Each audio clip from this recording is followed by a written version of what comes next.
पूजा पाठ और कर्म कांड हिंदू धर्म के अभिन्न अंग हैं। सनातन धर्म में पुरोहित को देवतुल्य स्थान प्राप्त है, लेकिन मात्र ब्राह्मण वर्ण में जन्म ले लेने से कोई पूजा पाठ कराने का अधिकारी नहीं हो जाता। इसके लिए शास्त्रों में कुछ नियम बताए गए हैं। इन नियमों का पालन करने वाला व्यक्ति ही वास्तविक रूप में पुरोहित कहलाने का अधिकारी है। और केवल यही नहीं, ब्राह्मण वर्ग में जन्म लेने वाला व्यक्ति भी अपने आप को जन्म से ब्राह्मण नहीं कह सकता। इसके भी नियम अलग हैं। तो आज इस वीडियो में हम यही जानेंगे कि ब्राह्मण की परिभाषा असल में है क्या, और क्यों केवल ब्राह्मण परिवार में जन्म ले लेने से ब्राह्मण आप नहीं हो जाते। किंतु वीडियो में आगे बढ़ने से पहले अगर आप चैनल पर नए हैं तो इसको सब्सक्राइब कर लें और बेल आइकन को प्रेस करना ना भूलें और हमारे साथ बोलें राधे राधे। भगवान से जुड़े रहस्य, लोक कथाएं और सच जाने तेरे मेरे राम ऐप पर। भगवान के सच्चे भक्तों के लिए प्रभु से सदैव जुड़े रहें। भक्तों के लिए राम का नाम सर्वप्रथम और तेरे मेरे राम ऐप के लिए राम के भक्त सर्वप्रथम। पूजा विधि, आरती, संग्रहालय और भक्ति से जुड़े सभी बातों का समागम। तेरे मेरे राम ऐप डाउनलोड करें और प्रभु से जुड़ाव महसूस करें। दरअसल शास्त्रों में ब्राह्मण के विषय में बहुत कुछ लिखा गया है, लेकिन समय के साथ सभी ने अपनी अलग ही परिभाषा बना ली। शास्त्रों के अनुसार जो तीनों संध्याओं में पाठ करता हो, शिखा, तिलक और जनेऊ धारण करता हो और ब्राह्मण के लिए बताए गए नियमों का पालन करता हो, वही पुरोहित योग्य है। जिसका उच्चारण शुद्ध हो, आचरण शुद्ध हो और जिसे धर्म शास्त्रों का ज्ञान हो, वही योग्य ब्राह्मण पूजा कराने का अधिकारी है। जो धर्म शास्त्र का अध्ययन करे, समाज का मार्गदर्शन करे और जिसका अपनी इंद्रियों पर नियंत्रण है, वही योग्य ब्राह्मण है जो पूजा पाठ कराने का अधिकारी है। जिस ब्राह्मण ने क्रोध पर विजय प्राप्त कर ली हो, जो सदैव सच और सही का साथ दे, वही ब्राह्मण कर्म कांड कराने का अधिकारी है। लेकिन ये तो बहुत एक साधारण से नियम हो गए। ब्राह्मण के मूल अर्थ को समझना है तो हमें और गहराई में जाना होगा।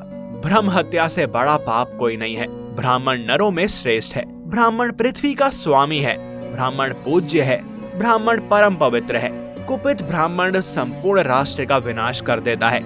इन बातों से शास्त्र भरे पड़े हैं। ये सभी बातें हमने सुनी हैं, परंतु कभी समझी नहीं है। समय के साथ लंबे समय से प्रचलित शब्दों को नए अर्थ और आयाम मिलते रहते हैं। हजारों साल पुराने भारतीय समाज, धर्म और संस्कृति में अनेक ऐसे शब्द हैं जिन्हें लेकर आज बहस छिड़ी है।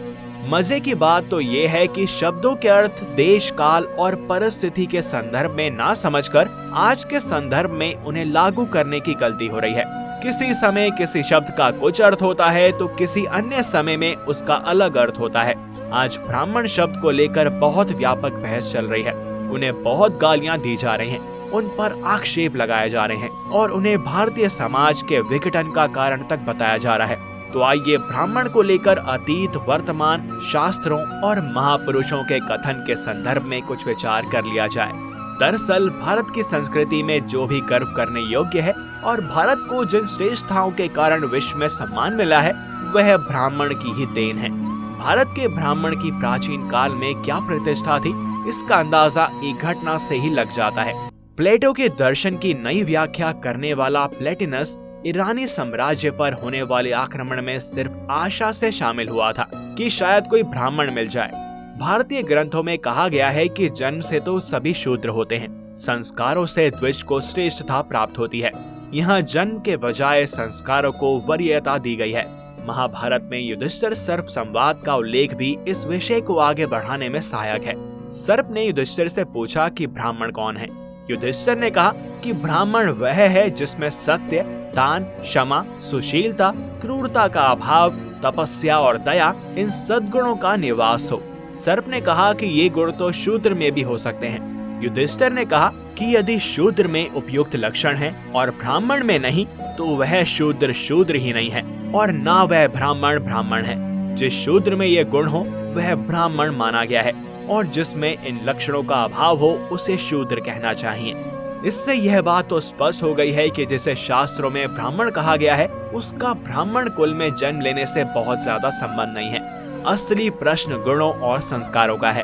ब्राह्मण कुल में जन्म लेने वाला हर ब्राह्मण सद्गुणी हो या ना हो, लेकिन हर सद्गुण संपन्न व्यक्ति अवश्य ब्राह्मण है।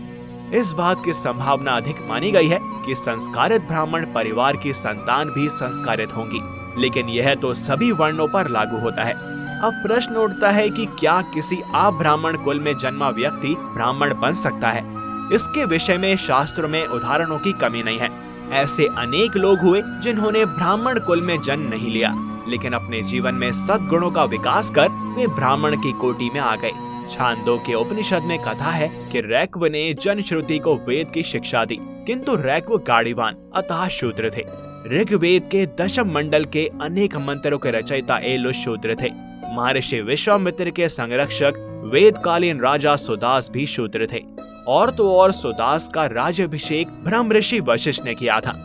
कृष्ण द्वैपायन व्यास जी की माता सत्यवती धीवर जाति की थी। जबाला को तो यह भी नहीं पता था कि उसका पुत्र सत्यकाम किस पुरुष के संसर्ग से जन्मा था। सत्यकाम ब्रह्म विद्या का अधिकारी माना गया और जबाली ऋषि बना। वेदों के आरंभिक काल में सभी श्रेणियों के लोग ऊपर उठकर ब्राह्मणत्व प्राप्त कर लेते थे। इतना ही नहीं, मेरी समझ से तो शिक्षा ज्ञान अर्जन में लगे हर व्यक्ति को समाज में सम्मान प्राप्त था और उसे ब्राह्मण ही माना जाता था। ब्राह्मण की मूल अवधारणा यही प्रतीत होती है।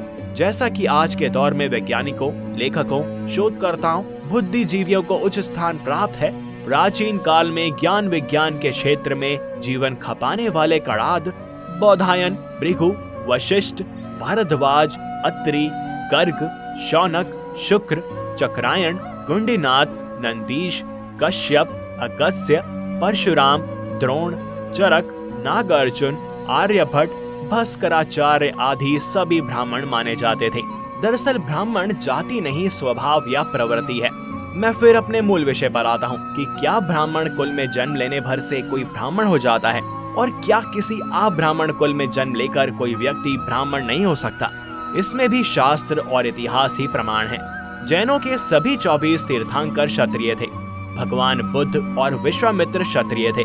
भगवान वाल्मीकि जन्म से शूद्र थे। मध्य युग में देखें तो अपनी तपस्या और साधना से संत कोटि को प्राप्त करने वाले अधिकतर संत ब्राह्मण कुल में नहीं जन्मे थे, लेकिन उनकी श्रेष्ठता को ब्राह्मणों ने भी स्वीकार किया। आधुनिक युग में स्वामी विवेकानंद, महर्षि अरविंद, महर्षि महेश योगी कयस्थ कुल में जन्मे, लेकिन उन्होंने उच्च कोटि का ब्राह्मणत्व प्राप्त किया। तो इसका अर्थ ये है कि ब्राह्मणत्व अर्जित किया जाता है, यह विरासत में नहीं मिलता।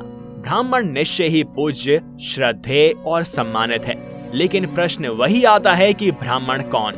भगवान बुद्ध ने धम्मपद के ब्राह्मण वर्गों में ब्राह्मण के लक्षण बताते हुए कहा कि जो ध्यानी, निर्मल, आसनबद्ध, कृतकृत्य, आश्रम रहित है, जिसने निर्वाण को पा लिया है, उसे मैं ब्राह्मण कहता हूँ। जिसने पाप धोकर बहा दिया है वह ब्राह्मण है। बुद्ध ने कहा कि मैं माता की योनि से उत्पन्न होने के कारण किसी को ब्राह्मण नहीं कहता हूँ। मैं ब्राह्मण उसे कहता हूँ जो अपरिग्रही और त्यागी है, जो चर अचर प्राणियों में प्रहार विरत हो, जो ना किसी को मारता है और ना मारने की प्रेरणा देता है, उसे मैं ब्राह्मण कहता हूँ।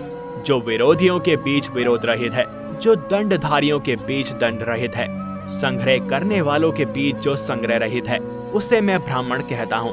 न जटा से, गोत्र से और न जन्म से ब्राह्मण होता है। जिसमें सत्य और धर्म है वही पवित्र है और वही ब्राह्मण होता है। इसी तरह अनेक तरह से बुद्ध ने ब्राह्मण को इसी रूप में परिभाषित किया है। बुद्ध भी ब्राह्मण का पक्ष लेते हुए कहते हैं कि ब्राह्मण पर प्रहार नहीं करना चाहिए। ब्राह्मण को जो मारता है उस पर धिक्कार है, यानी ज्ञानवान व्यक्ति का वध नहीं करना चाहिए। उनका तात्पर्य जन्म से ब्राह्मण से नहीं है। अब जरा यह देखते हैं कि भारतीय संस्कृति और ज्ञान परंपरा के प्रतिष्ठित ज्ञानी महात्मा विदुर, पंडित या ब्राह्मण के विषय में क्या कहते हैं। क्रोध, हर्ष, घमंड, लज्जा, उद्यतता, अपने को मान्य समझने की भावना, ये भाव जिसको पुरुषार्थ से भ्रष्ट नहीं करते, वही व्यक्ति पंडित कहलाता है। जिसकी सांसारिक बुद्धि धर्म और अर्थ का ही अनुवर्तन करती है और जो भोग को छोड़कर पुरुषार्थ का ही वर्ण करता है, वही पंडित कहलाता है। जिसकी वाणी नहीं रुकती, जो विचित्र ढंग से बातचीत करता है, तर्क में निपुण और प्रतिभा संपन्न है तथा जो ग्रंथ के तात्पर्य को शीघ्र बता सकता है, वह पंडित कहलाता है। इन सब बातों में व्यक्ति के ब्राह्मण कुल में जन्म लेने का कहीं भी उल्लेख नहीं है। महाभारत में ऋषि मार्कंडेय कहते हैं कि पतित ब्राह्मण तथा चोर को दिया हुआ दान भी व्यर्थ होता है। महाभारत में अन्य अनेक ऐसे दृष्टांत और प्रसंग आते हैं जिनमें ब्राह्मण के आचरण को जन पर वरीयता दी गई है। इस सारे संदर्भ को सामने रखकर अगर समाज के जागरूक लोग इस देश में ब्राह्मणत्व को जगा सकें तो यह देश अपने मूल स्वरूप, संस्कारों और जीवन मूल्यों को अक्षुण्ण रखते हुए विश्व में सिरमौर बन सकेगा, या यूं कहो कि सही मायनों में विश्व गुरु बन सकेगा। इसके विपरीत दिशा में जाने पर आपसी टकराव और बिखराव के सिवा कुछ भी हाथ नहीं लगने वाला। जिसे हम ब्राह्मणत्व कह रहे हैं उसे जैन धर्म में जिनत्व और बौद्ध धर्म में बुद्धत्व कहा गया है। इसे जगाना इस युग की सबसे बड़ी आवश्यकता है। तो एक बार हमारे साथ पुनः बोलें, राधे राधे। इस वीडियो में केवल इतना ही। आपका इस विषय में क्या सोचना है हमें कमेंट करके अवश्य बताएं। और अगर आपको यह वीडियो अच्छी लगी हो तो इसे लाइक करें और अधिक से अधिक शेयर करें। साथ ही चैनल को सब्सक्राइब और बेल आइकन को प्रेस करना ना भूलें। मिलते हैं आपसे अगली वीडियो में और भी रोचक विषयों के साथ। तब तक के लिए नमस्कार।